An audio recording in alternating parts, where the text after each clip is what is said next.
Hello everyone, welcome back to today's class. If you are new to my channel, please do subscribe my channel. Today our topic is concentration of solution. Now first of all, what is concentration of solution? Concentration of solution means the amount of the solute which is present in a given quantity of the solvent और solution, that is termed as concentration. Concentration का मतलब क्या होता है? The amount of a solute means जो solute है हमारा which is present in given quantity of the solvent और solution. Solution और solvent की जो given quantity हमें दे रखी है, जो amount हमें दे रखा है, उसमें कितना amount of solute present है, ये जब हम express करते हैं, जो quantity हमारे पास आती है, जो term हमारे पास आता है, उसे क्या कहते हैं? Concentration. Now concentration is usually expressed in a number of ways and we have to learn all those ways. Concentration बहुत अलग अलग ways में express किया जाता है और आज हम इस topic में different ways को पढ़ेंगे. Now first is mass percentage. First is mass percentage means concentration हम in the form of mass percentage express कर सकते हैं. Second is volume percentage which is nearly similar to mass percentage. Second हमारा volume percentage है जो nearly mass percentage जैसा ही होता है. Clear? Third is ppm, that is parts per million. That is parts per million. It is nearly equal to mass percentage but there is a little change. Mass percentage के जैसा ही होता है लेकिन थोड़ा सा change होता है. Fourth is molarity. Fourth is molarity. Fifth is molality. Sixth is mole fraction. And seventh is normality. So, concentration may be expressed in the form of mass percentage, may be expressed in the form of volume percentage, may be expressed in the form of ppm, molarity, mole fraction, normality. इनमें से किसी भी वे में हम concentration को express कर सकते हैं. And today in this video we learn all these expression methods. So get started.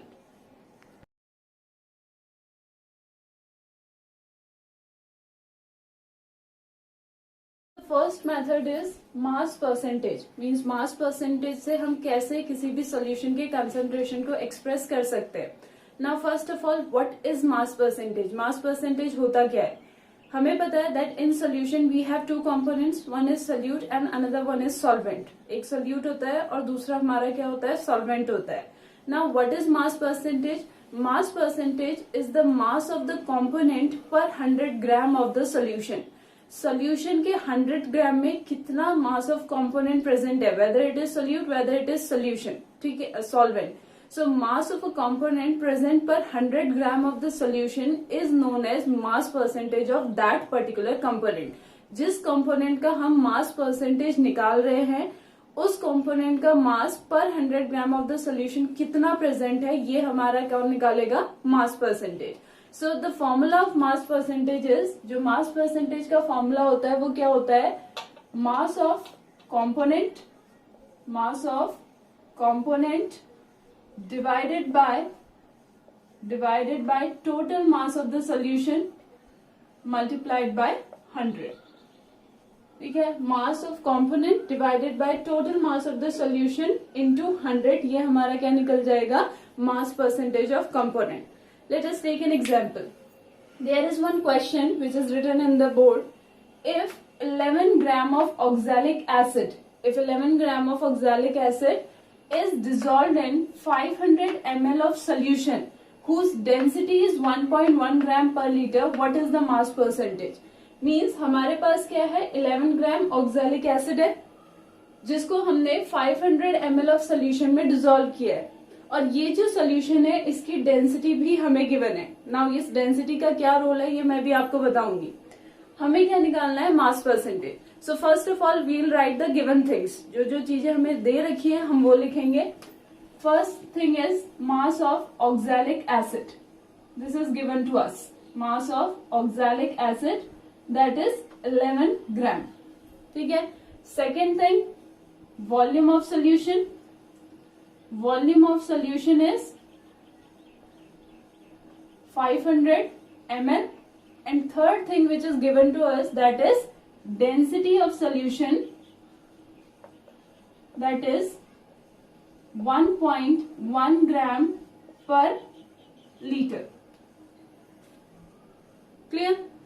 Now here three terms are given and we have to calculate the mass percentage. Now mass percentage का formula क्या होता है? Mass of component divided by total mass into 100. So अब हम यहाँ पे क्या calculate करेंगे? Mass percentage. In this question, the density is given in ml in place of liter. अगर लीटर में दी होती तो हमें क्या करना होता? इस वॉल्यूम ऑफ द सोल्यूशन को किस में कन्वर्ट करना होता? लीटर में. बट बिकॉज डेंसिटी हमें ml में दे रखी है तो वॉल्यूम ऑफ द सोल्यूशन भी क्या रहेगा? ml में ही रहेगा. नाउ डेंसिटी इक्वल्स टू होता क्या है? अगर आपको फॉर्मूला याद हो तो what is density? Density equals to mass by volume.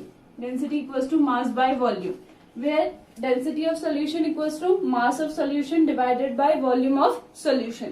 Density हमें दे रखी है 1.1 gram per ml. Mass of the solution we will calculate and volume of the solution हमें दे रखा है कितना? 500 ml. So x, that is the mass of the solution, कितना आ जाएगा? 500 into 1.1. ठीक है. 500 into 1.1 जब हम इसे मल्टीप्लाई करेंगे तो हमारा कितना आ जाएगा? What will be our answer? It becomes 550. ठीक है. This is in gram. So this is the mass of our solution. यहाँ पे हमने क्या कैलकुलेट कर लिया? Mass of our solution. Now we'll calculate the mass percentage. अब हम क्या कैलकुलेट करेंगे? Mass percentage.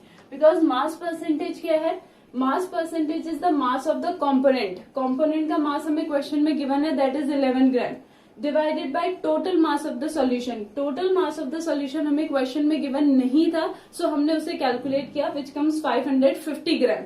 So it becomes 11 divided by 550 multiplied by 100. ठीक है. This is the mass percentage. अब जब हम इसे सॉल्व करेंगे, इट बिकम्स 1100 डिवाइडेड बाय 550. 550 से जब ये कैंसिल होगा तो ये कितना आ जाएगा आपका? 11, 10, 5, so it becomes 2. So the mass percentage becomes 2%. Means 2% by weight oxalic acid is present in the solution. So in this way we can able to calculate the mass percentage of the solution. और इसको हम कैसे express कर सकते हैं? As a concentration of solution that 2 gram of oxalic acid present है आपका solution में. Clear? हम लोगों ने मास परसेंटेज फाइंड आउट किया, वैसे ही सेम वे में हम लोग क्या फाइंड आउट करते हैं? Volume percentage. मींस जैसे मास परसेंटेज का फॉर्मूला था mass of one component divided by total mass into 100.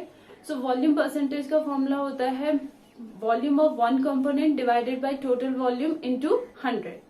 Clear? Now third is ppm, which is also known as parts per million. ठीक है. Parts per million. Now first of all इसमें जो सबसे पहली बात है वो क्या है? When the amount of solute is very less than we express concentration in terms of ppm. जब सोल्यूशन में जो अमाउंट ऑफ सोल्यूट होता है वो बहुत कम होता है, तब हम लोग कंसंट्रेशन को किस में एक्सप्रेस करते हैं? ppm में. Now what is ppm? ppm is the part of the solute present per million part of the solution. Per million part of the solution, यानी जो सोल्यूट है, सोल्यूट का वो पार्ट जो सोल्यूशन के मिलियंथ पार्ट में present है, वो क्या हो जाएगा आपका? ppm. सो ppm का फॉर्मूला क्या हो जाएगा? ppm का फॉर्मूला हो जाएगा mass of component, mass of component divided by total मास. अभी तक जो फॉर्मूला है वो सेम किसके जैसा है? That of mass percentage. Mass of component divided by total mass. But mass percentage में क्या था? Multiplied by 100. यहां हम क्या लेंगे? Multiplied by 10 to the power 6, that is millionth part. Clear? So ppm, what is ppm? ppm is the amount of the solute or part of the solute which is present in per million part of the solution. Let us take an example.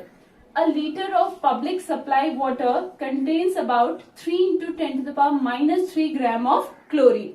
हमारे पास क्या है, 1 litre public supply water है, यानी water है हमारे पास जो कि 1 litre है, जिसकी क्वांटिटी 1 लीटर है, ठीक है, और उसमें इतना ग्राम ऑफ क्या प्रेजेंट है हमारा, क्लोरीन. सो 1 लीटर कंटेन्स 1000 ग्राम, यानी 1000 ग्राम हमारे पास वाटर है और उस 1000 ग्राम में 3 into 10 to the power minus 3 gram chlorine है, यानी amount of chlorine is very very very less. So suppose अगर हम यहाँ पे क्या फाइंड आउट करते हैं, मास परसेंटेज. मास परसेंटेज क्या आ जाएगा, mass of component divided by total mass, that is 1000 into 100. This is mass percentage. अगर सपोज हम मास परसेंटेज इसके लिए फाइंड आउट करते तो क्या होता, ठीक है, ये हमारा कितना आ जाएगा, ये हमारा हो जाएगा आपका 3 into 10 to the power minus 6 into 10 to the power 2, that is 3 into 10 to the power minus 4%. ठीक है, यानी इतना कम हमें मास परसेंटेज मिलेगा. लेकिन यहीं पे अगर इसमें हम लोग ppm फाइंड आउट करते हैं, so what ppm becomes 3 into 10 to the power minus 3 divided by 1000 into 10 to the power 6. ठीक है, तो ये क्या आ जाएगा, 3 into 10 to the power minus 6 into 10 to the power plus 6, that is equals to 3%. So 3% एक वो क्वांटिटी है जो हमें दिखेगी, because it is a quantity, but this is very minute quantity. So in place of mass percentage हम यहाँ पे क्या फाइंड आउट करना बेटर प्रेफर करेंगे, पीपीएम. सो पीपीएम कब फाइंड आउट करते हैं, पीपीएम फाइंड आउट करते हैं when the amount of the solute is very very very less in the solution. Next method is molarity. Now what do you mean by molarity. Molarity होती क्या है, molarity is the number of moles of solute present per liter of the solution. molarity एक वे है जिस वे में हम solution के concentration को express कर सकते हैं, और इसका जो फॉर्मूला है वो इसकी डेफिनेशन हमें एक्सप्लेन करती है, that it is the number of moles of solute. solute के moles किसमें, 1 लीटर ऑफ द सॉल्यूशन में जितने प्रेजेंट होते हैं वो हमें क्या बताती है, हमारी molarity. So the formula is molarity equals two moles of solute divided by volume of solution in litre. Volume of solution in litre. Clear, ये हमारा क्या है, मोलैरिटी का फॉर्मूला है. नाउ कभी कभी आप लोग अपने बुक्स में क्या देखेंगे, that along with this formula, ये फॉर्मूला तो लिखा होगा लेकिन उसके साथ साथ यहाँ पे क्या होगा, multiplied by 1000. Now what is the reason of this multiplication. अगर जो वॉल्यूम है वो इन प्लेस ऑफ लीटर किसमें प्रेजेंट है, ml में और सेंटीमीटर क्यूब में. अगर आपका ml और सेंटीमीटर क्यूब में अगर वॉल्यूम प्रेजेंट है तो मोलैरिटी में यहाँ पे क्या यूज होगा, multiplied by 1000. And if volume is present in litre, अगर वॉल्यूम लीटर में ही प्रेजेंट है तो आप ये 1000 यूज नहीं करेंगे. Then the formula is mole of solute divided by volume of solution which is present in litre. And moles of solute पता है कैसे निकालते हैं, that moles of solute is equals to mass divided by total mass. ठीक है, now here is one example. 2.46 gram of NaOH, that is sodium hydroxide, जिसका molar mass जब आप लोग कैलकुलेट करोगे तो it comes 40 gram.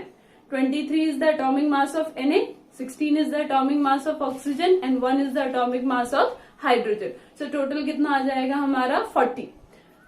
is dissolved in water and the solution is made to 1000 centimeter cube. Calculate the molarity. ठीक है, now molarity है क्या, moles of solute divided by volume of solution in liter. लेकिन यहाँ volume किस में दिया है, सेंटीमीटर क्यूब में, तो फॉर्मूले में क्या मल्टीप्लाई हो जाएगा 1000. सो फर्स्ट ऑफ ऑल हम लोग क्या फाइंड आउट करेंगे, moles of NaOH. Now moles of NaOH equals to mass divided by molar mass, that is 2.46 divided by 40. ठीक है, नेक्स्ट आपका क्या आ जाएगा, वॉल्यूम. सो वॉल्यूम अब जब हम इसको फॉर्मूले में पुट करेंगे तो मोलैरिटी इक्वल्स टू क्या हो जाएगा, molarity is equals to 2.46 divided by 40 into आपका क्या आ जाएगा, इंटू 1000 मल्टीप्लाइड बाय 1000। ठीक है, मल्टीप्लाई बाय 1000 क्यों आया, क्लियर हुआ ना, क्योंकि यहाँ पे जो वॉल्यूम दिया है हमें वो 1000 तो है, लेकिन वो वॉल्यूम किस में दे रखा है हमें, सेंटीमीटर क्यूब में, और सेंटीमीटर क्यूब को लीटर में कन्वर्ट करने के लिए हम लोग फॉर्मूले को किससे मल्टीप्लाई कर देंगे, 1000 से। Clear. So on solving this, that is 2.46 divided by 40, what we get, 0.0615 divided by 1000 multiplied by 1000. So 1000 and 1000 cancel, so it comes 0.0615. Now ये तो हमारी क्या आ गई, molarity of NaOH solution। ठीक है, अब हम यहाँ पे क्या करेंगे, इसकी यूनिट चेक करेंगे। नाउ इसकी यूनिट हमें कौन बताता है, इसकी डेफिनेशन। अगर आपने मोलारिटी निकाली है, एक तो आप इसको किस फॉर्म में एक्सप्रेस कर सकते हैं, कैपिटल एम। अगर कहीं पे भी कोई डिजिट के बाद कैपिटल एम लिखा है, इट मींस वो क्या बता रहा है, उस सॉल्यूशन की मोलारिटी। और सेकंड जो इसकी यूनिट है, that is mole per litre. Why it is mole per litre, because formula क्या है, mole of the solute present in volume of the solution which is present in litre. So या तो आप इसे लिखेंगे 0.0615 कैपिटल एम, या फिर 0.615 मोल per litre. So in this वे में हम लोग क्या कैलकुलेट कर लेंगे, मोलारिटी ऑफ द सॉल्यूशन और concentration of the solution. Next is molality. Now what is molality, molality एक अनदर मेथड है to express the concentration of the solution. अब मोलालिटी होती क्या है, molality is the number of moles of the solute dissolved per KG of the solvent. It is per KG of the solvent. ठीक है, molarity क्या थी, number of moles of solute dissolve पर litre of the solution. 1 litre of solution में कितने number of moles of solute है, वो हमें मोलारिटी बताएगा। और मोलालिटी हमें क्या बताएगा, कितने moles of solute 1 KG of the solvent में डिसॉल्व है। सो इसका फॉर्मूला क्या हो जाएगा, it's formula becomes moles of solute dissolved in weight of solvent per kg of solvent। ठीक है, weight of solvent which is present in kg। Now again यहाँ पे भी आपके पास जो बुक में फॉर्मूला होगा, उसमें हमारा यहाँ पे क्या मल्टीप्लाई होगा, 1000। वो 1000 कब मल्टीप्लाई होगा हमारा, when this mass is present in ग्राम। अगर ये हमारा मास किस में प्रेजेंट होगा, ग्राम में प्रेजेंट होगा, तो यहाँ पे क्या प्रेजेंट होगा हमारा 1000। यानी बेसिकली क्या है, the formula is only this, moles of solute divided by weight of solvent in kg. अगर आपके पास कोई भी मास है जो अदर देन केजी में प्रेजेंट है, आप उसे किस में कन्वर्ट कर दीजिए, इन केजी, और केजी में कन्वर्ट करने के बाद formula as it is put कर दीजिए। Clear? Now let us take an example.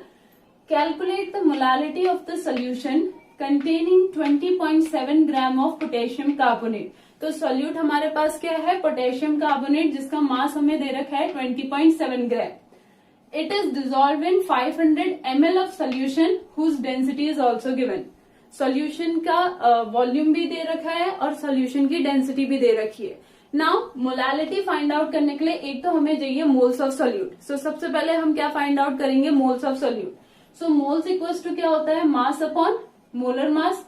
Now mass जो है यहाँ पे दैट इज 20.7 ग्राम। 20.7 ग्राम यहाँ पे मास है किसका, K2CO3 का, जो हमें क्वेश्चन में गिवन है, divided by it's molar mass, और मोलर मास कितना आएगा 138। क्लियर। सो यहाँ पे हमारे क्या निकल जाएंगे, moles of K2CO3। Next wait of solvent. अब हमने क्या निकालना है, wait of solvent. Now wait of solvent क्या है यहाँ पे, सबसे पहले तो हम क्या निकालेंगे, weight of solution. Density equals to क्या होता है, density equals to mass upon volume. So density of solution equals to mass of solution divided by volume of solution. So mass of solution कितना आ जाएगा, mass of solution becomes density into volume. Clear. So density क्या है यहाँ पे, density is 1 and volume is 500 ml। Density is 1 gram per ml and volume is 500 ml, तो मास कितना आ जाएगा 500 ग्राम। नाउ 500 ग्राम एक्चुअली क्या है, 500 gram is the mass of the solution. लेकिन हमें किसका मास चाहिए, हमें मास चाहिए सॉल्वेंट का, ठीक है। So mass of solution, mass of solution ये किसके इक्वल आएगा, mass of solution is equals to mass of solvent plus mass of solute. Now mass of solution कितना है, 500 ग्राम। सॉल्वेंट का मास हमने कैलकुलेट करना है और मास ऑफ सोल्यूट हमारे पास कितना है, 20.7 ग्राम। तो मास ऑफ सॉल्वेंट कितना हो जाएगा, 500 माइनस 20.7। जब हम इसे सॉल्व करेंगे तो क्वांटिटी कितनी आएगी, 479.3 gram. So this is the mass of the solvent. So यहाँ पे मोल्स कितने आए, 0.15 और मास ऑफ द सॉल्वेंट हमारा कितना आया, 479.3। नाउ अब हम यहाँ पे क्या कैलकुलेट करेंगे, molality. So molality equals to क्या है, मोल्स ऑफ द सॉल्यूट जो कितना आया है 0.15 और मास ऑफ द सॉल्वेंट जो कि कितना आया है 479.3।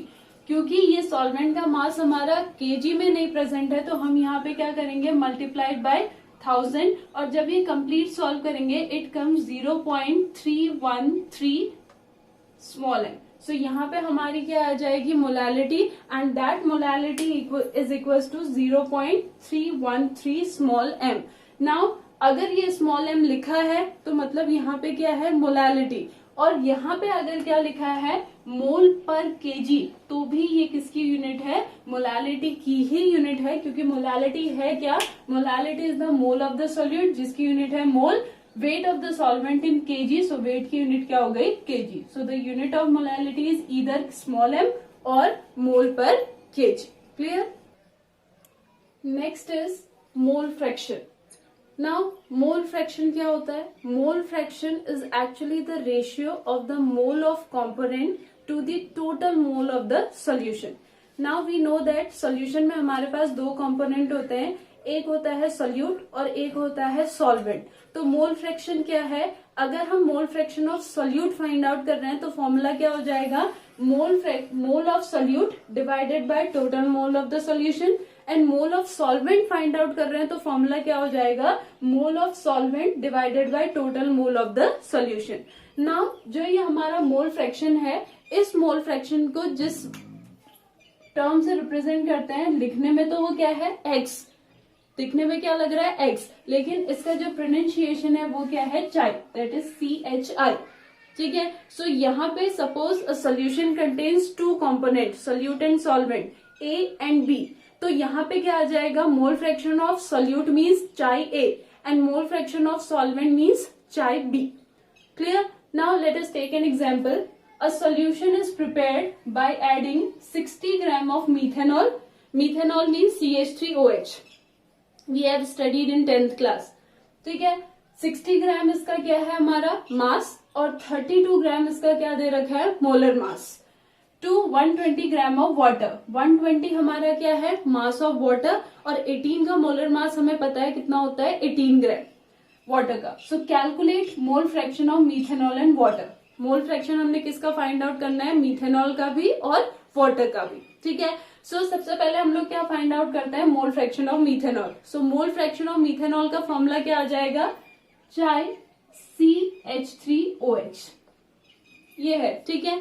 इसके लिए हमने क्या फाइंड आउट करना है, moles of methanol divided by total moles, यानी moles of methanol plus moles of water. क्यों, क्योंकि ये सॉल्यूशन सिर्फ दो ही कंपोनेंट से मिलकर बना है, मिथेनॉल और वाटर से। सो सबसे पहले हम लोग क्या फाइंड आउट करते हैं, मोल्स ऑफ मिथेनॉल।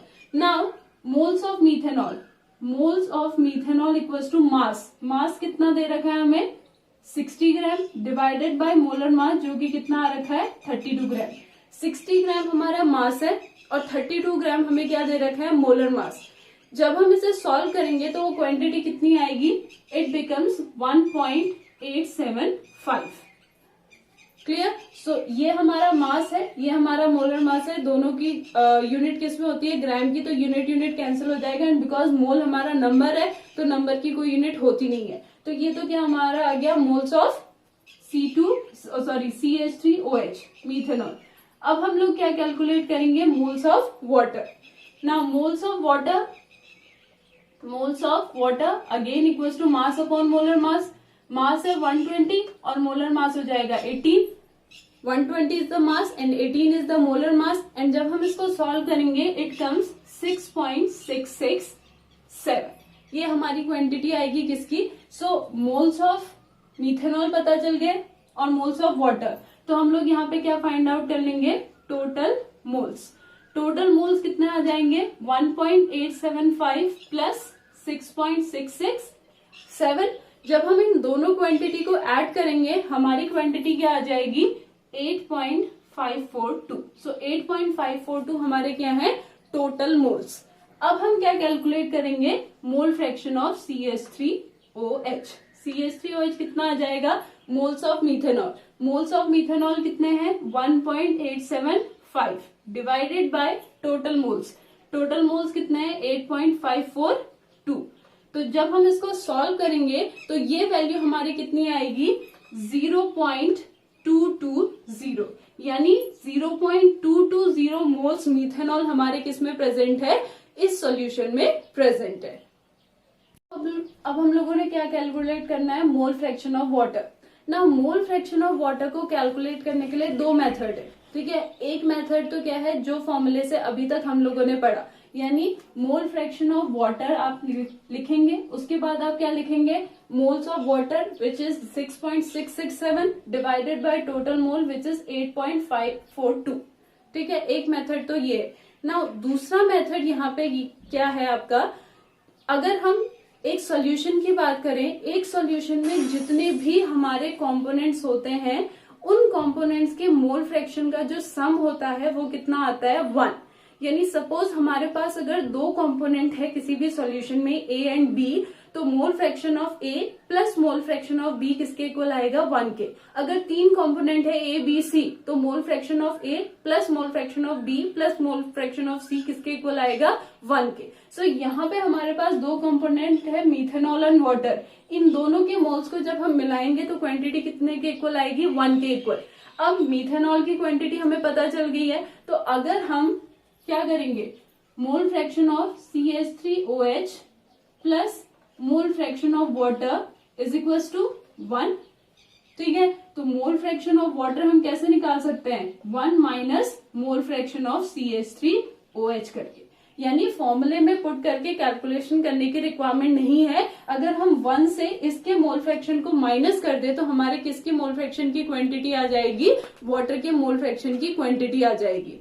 क्लियर। सो यहाँ पे ये क्या आ जाएगा, 1 माइनस 0.220। जब हम इसको सॉल्व करेंगे तो इसको सॉल्व करने पे हमारा क्या आ जाएगा, मोल फ्रैक्शन ऑफ वाटर। सो ये क्वांटिटी कितनी आएगी, 0.780। तो दो मेथड है।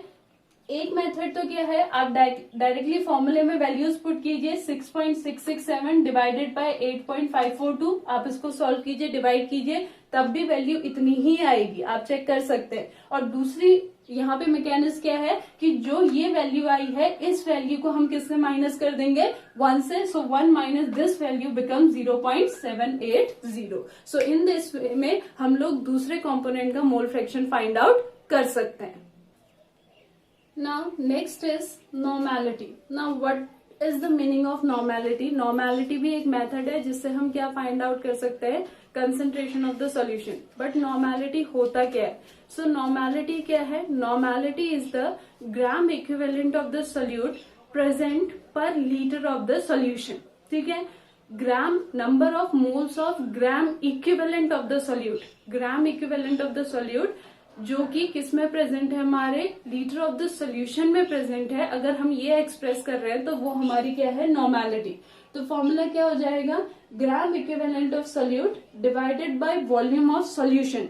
अगर वॉल्यूम ऑफ सोल्यूशन लीटर में है तब तो कोई प्रॉब्लम नहीं है, but if the volume is in ml, अगर सपोज वॉल्यूम ml में है या फिर सेंटीमीटर क्यूब में है तो हम इसके साथ क्या मल्टीप्लाई कर देंगे, 1000। सो ये 1000 कब नहीं होगा, जब यहाँ पे लीटर होगा। और अगर यहाँ पे आपका लीटर की प्लेस पे कोई और क्वांटिटी होगी जैसे मिलीलीटर या सेंटीमीटर क्यूब, तो यहाँ पे क्या होगा हमारा 1000 होगा। यानी बेसिकली हमने वॉल्यूम को किस में कन्वर्ट करके लिखना है, लीटर में कन्वर्ट करके लिखना है। और जब हम वॉल्यूम को लीटर में कन्वर्ट करके लिखेंगे यहाँ पे वैल्यू 1000 की नहीं आएगी। नाउ नॉर्मेलिटी में एक टर्म इंट्रोड्यूस हुआ है, that is gram equivalent. Now सबसे पहले तो हम समझेंगे ग्राम इक्विवेलेंट होता क्या है। So what is gram equivalent? Gram equivalent is the mass of solute in gram divided by equivalent mass of the solute. ठीक है, ग्राम इक्विवेलेंट होता क्या है? मास ऑफ सोल्यूट इन ग्राम। ये क्वांटिटी हमें कहाँ दी होगी? हमें क्वेश्चन में गिवन होगी। ठीक है, कितना सोल्यूट हमने लिया है ये क्वांटिटी हमें क्वेश्चन में गिवन होगी, divided by equivalent mass of solute. अब equivalent of mass of solute हम लोगों ने कैलकुलेट करना है। अब जो सोल्यूट हमने लिया है वो कुछ भी हो सकता है, वो एलिमेंट भी हो सकता है, वो एसिड भी हो सकता है, वो बेस भी हो सकता है, वो सॉल्ट भी हो सकता है, वो ऑक्सीडाइजिंग एजेंट भी हो सकता है, या रिड्यूसिंग एजेंट भी हो सकता है। क्लियर? नाउ सबसे पहले अगर सपोज वो जो सोल्यूट है वो एलिमेंट है, तो इक्विवेलेंट मास हम कैसे निकालेंगे? Equivalent mass of element equals to atomic mass, जो उस एलिमेंट का एटॉमिक मास होगा। सपोज अगर सोडियम सोल्यूट है तो सोडियम का एटॉमिक मास कितना है? 23। ठीक है, डिवाइडेड बाय वैलेंसी, और सोडियम की वैलेंसी कितनी है? 1। तो इक्विवेलेंट मास ऑफ सोडियम कितना आ जाएगा? 23। 23 divided by 1 that is equals to 23। Clear? Now suppose equivalent mass of acid, अगर हमारा सोल्यूट एसिड है, सपोज HCl को हमने वाटर में डिसॉल्व किया है, सो HCl इज सोल्यूट। ठीक है, और HCl हमारा एसिड है, तो वहां पे क्या हो जाएगा? Atomic mass of HCl। Now atomic mass of HCl is 36.5 divided by basicity. Basicity क्या होती है? किसी भी एसिड में जो number of replaceable hydrogen ion होते हैं वो उसकी बेसिसिटी होती है। जैसे HCl में कितने हाइड्रोजन आयन दे सकता है HCl? 1, तो उसकी बेसिसिटी कितनी हो जाएगी? 1। H2SO4 में कितने दे सकता है? 2, तो उसकी बेसिसिटी कितनी हो जाएगी? 2। H3PO4 में कितने हाइड्रोजन दे सकता है? 3, तो उसकी बेसिसिटी कितनी हो जाएगी? 3। जरूरी नहीं है कि जितने हाइड्रोजन आयन आपके हाइड्रोजन एटम प्रेजेंट हैं मॉलिक्यूल में वो पूरे के पूरे दे दे। For example CH3COOH acetic acid, इसकी बेसिसिटी 4 नहीं होती है, इसकी बेसिसिटी कितनी होती है? 1, क्योंकि इसमें नंबर ऑफ रिप्लेसेबल हाइड्रोजन कितने होते हैं? 1। So equivalent mass of acid क्या हो जाएगा? Atomic mass divided by its basicity, where basicity is the number of replaceable hydrogen ion. Clear? Next आ जाएगा equivalent mass of base. Suppose ये solute base है तो क्या आ जाएगा? Atomic mass. सपोज ये NaOH है तो NaOH का एटॉमिक मास कितना होता है? 40 ग्राम डिवाइडेड बाय इट्स एसिडिटी। अब एसिडिटी ऑफ बेस क्या है? बेस कितने OH नेगेटिव आयन दे सकता है वो उसकी एसिडिटी है। ठीक है, सो यहाँ पे क्या आ जाएगा? अगर हम NaOH के रिस्पेक्ट में निकालेंगे 40 divided by 1 that is equals to 40। Next is equivalent mass of salt. Suppose NaCl है, ठीक है, NaCl हमारे पास है तो NaCl का हम टोटल मास निकाल लेंगे 23 प्लस 35.5 दैट इज 58.5। ठीक है, divided by the total positive और नेगेटिव चार्ज। ठीक है, Na पॉजिटिव और Cl नेगेटिव, तो दोनों में टोटल चार्ज कितना है? +1 -1, तो यहाँ पे क्या आ जाएगा? 58.5 divided by 1। Next equivalent mass of oxidising agent. Equivalent mass of oxidising agent equals to formula mass divided by number of electron gain और नंबर ऑफ इलेक्ट्रॉन लूज। ठीक है, फॉर्मूला मास का मतलब क्या होता है? जो इसका एक फॉर्मूला होता है उसका मास। जैसे हमने NaCl की बात की, NaCl फॉर्मूला है सॉल्ट का, तो NaCl का जो मास होगा वो उसका फॉर्मूला मास हो जाएगा। Let us take an example of oxidising agent KMnO4। KMnO4 का जो फॉर्मूले का मास निकलेगा वो हम यहाँ पे लिखेंगे, that is equal to the formula mass divided by number of electron gained और लूज। ठीक है, KMnO4 में मैग्नीज की जो ऑक्सीडेशन स्टेट है वो +7 है, और MnO2 में जो मैग्नीज की ऑक्सीडेशन स्टेट है वो क्या है? हमारी +4 है। ठीक है, सो यहाँ से KMnO4 से +7 से +4 जाने पे इसने कितने इलेक्ट्रॉन गेन किए? 3 इलेक्ट्रॉन, क्योंकि जब +7 में हम -3 करेंगे तब वैल्यू किसके इक्वल आएगी? +4 के इक्वल आएगी। सो यहाँ पे क्या हो जाएगा? इसका फॉर्मूला मास डिवाइडेड बाय 3। इस वे में हम लोग क्या कैलकुलेट कर लेंगे? Equivalent mass of oxidising agent. Now there is one question, calculate the normality of solution containing 31.5 gram of hydrated C2H4O2.2H2. This is the formula of oxalic acid, hydrated oxalic acid. अगर सिर्फ oxalic acid है तो formula हो जाएगा C2H4O2. अगर hydrated oxalic acid है मतलब उसके साथ वाटर के मॉलिक्यूल जुड़े हैं तो वो कितना हो जाएगा .2H2. If you remember in 10th class water of crystallization, so here 2 molecules of water of crystallization in oxalic acid in 1250 ml of solution. So अब हमने यहाँ पे क्या कैलकुलेट करना है, नॉर्मेलिटी. ना नॉर्मेलिटी जब हम लोगों ने फॉर्मूला लिखा है that gram equivalent of solute, here the solute is hydrated oxalic acid. तो ऑक्सैलिक एसिड है तो सबसे पहले हम क्या फाइंड आउट करेंगे, ग्राम equivalent of oxalic acid. Now gram equivalent of oxalic acid जब हम लोगों ने पढ़ा था, हम लोगों ने क्या पढ़ा था, mass of solute in gram means mass of oxalic acid in gram, ठीक है, डिवाइडेड बाय इक्विवेलेंट मास. तो मास ऑफ सोल्यूट इन ग्राम तो हमें गिवन है दैट इज 31.5 ग्राम. तो हम लोग क्या फाइंड आउट करेंगे, equivalent mass.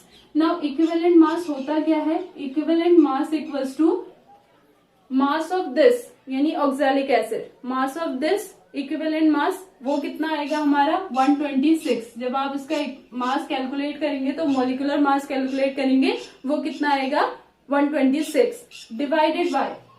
Now because it is acid, ये हमारा एसिड है तो फॉर्मूले में हमने क्या लिखा था, मास डिवाइडेड बाय इट्स बेसिसिटी. और इसकी जो बेसिसिटी होती है वो क्या होती है हमारी 2, क्योंकि इसका जो फॉर्मूला है, अगर मैं इसका फॉर्मूला आपको ओपन करके दिखाऊं, इट्स COOH.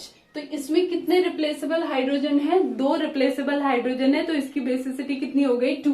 तो 126 डिवाइडेड बाय 2 और ये हमारा कितना आएगा, ये आ जाएगा हमारा 63. तो इक्विवेलेंट मास हमारा कितना आ गया 63. अब हम यहाँ पे वैल्यू पुट करेंगे तो ये कितना आ जाएगा, mass of the solute in gram is 31.5 gram divided by equivalent mass which is equal to 63. और जब हम इसे सॉल्व करेंगे it comes 0.5. So 0.5 gram equivalent हमारा ऑक्सैलिक एसिड किस में प्रेजेंट है, सॉल्यूशन में प्रेजेंट है. लेकिन यहाँ पे सॉल्यूशन हमें दे रखा है that solution is 1250 ml.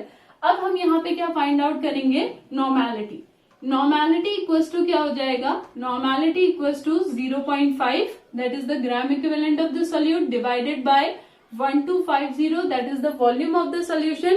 Since volume of the solution is not present in litre, हम इसको किससे मल्टीप्लाई कर देंगे, 1000 से. तो जब हम इसको सॉल्व करेंगे तो यहाँ पे वैल्यू कितनी आएगी 0.4 n.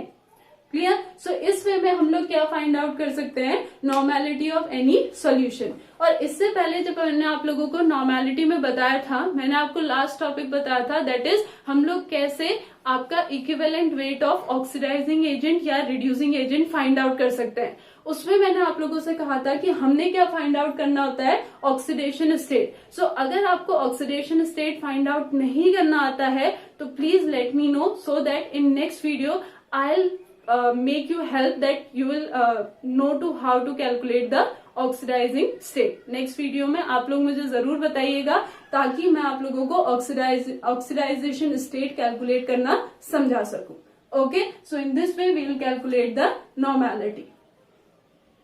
There is one conceptual question for you.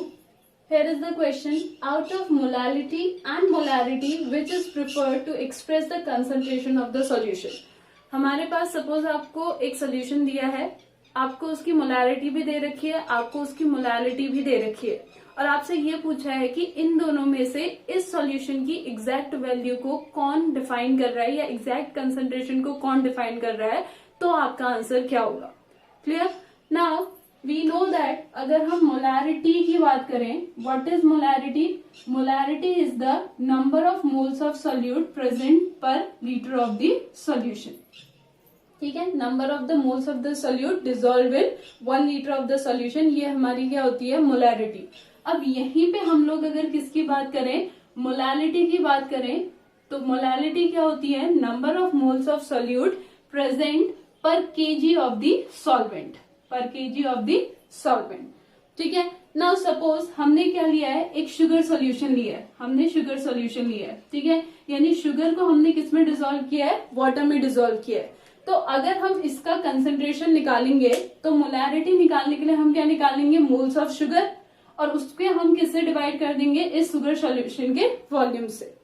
ठीक है, मोलैरिटी निकालने के लिए हम क्या निकालेंगे, मोल्स ऑफ शुगर, और हम उसको किससे डिवाइड कर देंगे, शुगर की मास से, शुगर के मास से, क्योंकि शुगर यहाँ पे क्या है, हमारा सॉल्वेंट है। नाउ सपोज अब हमने शुगर सॉल्यूशन को हीट करना स्टार्ट किया। हीट करने से शुगर सॉल्यूशन क्या होगा, जैसे जैसे हम उसे हीट करेंगे in the form of vapours, water remove होता जाएगा। As soon as the water remove from the solution its volume goes on decreasing, यानी उसका वॉल्यूम क्या होता जाएगा, कम होता जाएगा। अगर उसका वॉल्यूम चेंज होगा इट मीन्स उसकी मोलैरिटी चेंज होगी, यानी आपने टेम्परेचर चेंज किया, टेम्परेचर चेंज करने से क्या हो गया, जो सॉल्यूशन आपने इनिशियली लिया था वो सॉल्यूशन और जो अभी सॉल्यूशन है दोनों के कंसंट्रेशन में वेरिएशन है। लेकिन वहीं पे अगर हम किसकी बात करें, मोलैरिटी की, मास ऑफ द सॉल्वेंट, सॉल्वेंट यहाँ पे क्या है, water, solvent is the water. अब वाटर का मास अगर हम कहें, अगर सपोज हमारे पास 1 लीटर वाटर है तो उसमें भी जो मॉलिक्यूल होगा वाटर का इट इज H2O और उसका मास होगा 18 ग्राम। अगर मेरे पास 1 ड्रॉप ऑफ वाटर है, in 1 drop of water also the mass of the solvent और mass of the water remain 18 gram, means weight of the solvent doesn't change with temperature.